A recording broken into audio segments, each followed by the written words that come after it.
কিছুদিন আগে আমি ফেসবুকে পোস্ট করি যে একটা অফিস যেন অফিসের মতোই থাকে। তো কিছু মানুষ আমাকে সাক্ষাতে এসে ইনবক্সে এসে জিজ্ঞেস করছে যে, "আসলে অমিত ঘটনাটা কি? অফিস যেন অফিসের মতো থাকে? এই বিষয়টা নিয়ে কি আসলে?" তো একটা অফিস কিন্তু তৈরি হয় একটা প্রতিষ্ঠানের কেন্দ্রবিন্দু হিসেবে।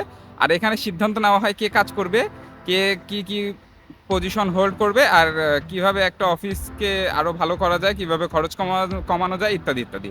এখন আমরা একটা নতুন ট্রেন্ড শুরু করেছি কি অফিসে বিভিন্ন বিষয় নিয়ে কথা বলা।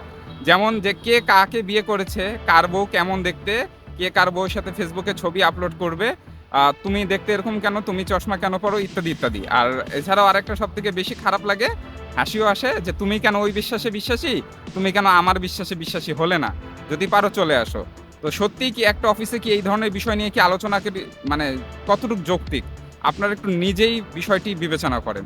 আমরা যে এই যে একটা ট্রেন্ড শুরু করে দিয়েছি যে ও কেন ওই বিশ্বাসে বিশ্বাসী হলো? কেন সে ওই ধরনের ছবি ছাড়ছে তার বউয়ের সাথে? কেন তার বউ এইভাবে শাড়ি পরে বা কেন এই পোশাক তারা পরে? সত্যি এই বিষয় নিয়ে কি একটা অফিসে আলোচনা করাটা কি ঠিক? আপনারা বলেন। এই জিনিসটাকে যদি আমরা বন্ধ না করি তাহলে আমাদের পরের প্রজন্ম আরো অকর্মা হয়ে আমার অফিসে যোগ হবে। মানে আমাদের কাছে সবার কাছেই সার্টিফিকেট থাকবে। কিন্তু একটা যে মানে আমাদের ভিতরে যে একটা মূল্যবোধ, নৈতিকতা আর আসলে কারো বিষয় নিয়ে যে কথা বলা ঠিক না, অনধিকার চর্চা করা ঠিক না বা সবারই একটা পার্সোনাল স্পেস থাকে। এই বিষয়গুলা কিন্তু আমরা হয়তো পরের প্রজন্মে পাবো না। তো যারাই এই ধরনের বিষয়গুলো নিয়ে আলোচনা করেন একটা অফিসে, প্লিজ আপনারা মুখ বন্ধ রাখেন। আর দয়া করে এগুলা বিষয় নিয়ে আলোচনা করবেন না। কারণ একটা অফিসে শুধুমাত্র কাজের জায়গা। এখানে যদি কাজ সম্পর্কিত আপনাদের কথা থাকে তাহলে সেই বিষয়গুলো নিয়েই আলোচনা করবেন।